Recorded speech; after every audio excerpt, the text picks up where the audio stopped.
Ontario's child advocate is calling for changes to the province's group home system. Group homes are supposed to be safe havens for children whose families have broken down or who can't control them. But the child advocate says the homes rely too heavily on police for discipline. As a result, the system criminalizes the very kids it's supposed to help. CBC has obtained a new report by the Ontario Child Advocate. It shows that almost half of the teenagers sentenced to open custody come from the child welfare system. Margo Kelly has this profile of 2 Ontario teens and what they experienced in group homes. Okay, can I get a Coke? Pepsi? Okay. Okay. Sitting in a coffee shop in a northern Ontario city, David looks like many 18-year-olds in jeans and a hoodie. But his life has been anything but ordinary.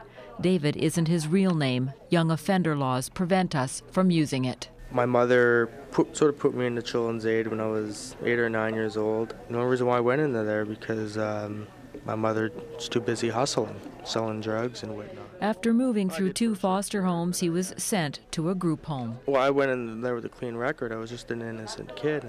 But that innocence was quickly shattered. Well, group homes are crazy. It's like one big war zone. You walk in there and you don't even feel human. You feel like a piece of luggage. Like I remember I was 11 years old and this big guy, 300 pounds, full of muscle, telling me to brush my teeth. I couldn't find my toothbrush or my toothpaste. He starts running after me down the hall. Literally running full speed. I thought I was going to fucking get killed. It wasn't long until he started acting out. At 13, he was charged with assaulting a worker. And he kept on antagonizing me, saying you're going to go to jail and call me a druggie and worthless this, worthless that, on and on and on. I got upset and I pushed him. He says, I'm going to get you, you're going to go to jail, you're going to jail, and he calls the cops and I go to jail. Next day I get out on bail and then I get probation. And he was happy as hell because now he had full control over me. I was like on this big fish hook and I was the fish. On the hook because now, says David, staff could use any breach of his bail provisions to reel him in and send him back to a young offender facility. And they did repeatedly.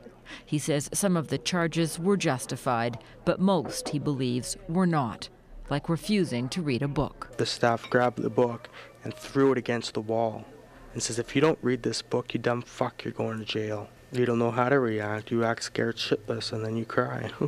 And then you tell yourself this is going to be over with soon, this is going to be over with soon. Antidepressant, mood stabilizer, antipsychotic. 18-year-old Buddy shows me his medications. He's out of group homes now, but he was in the care of the Children's Aid since he was 7, after he was beaten repeatedly by his father.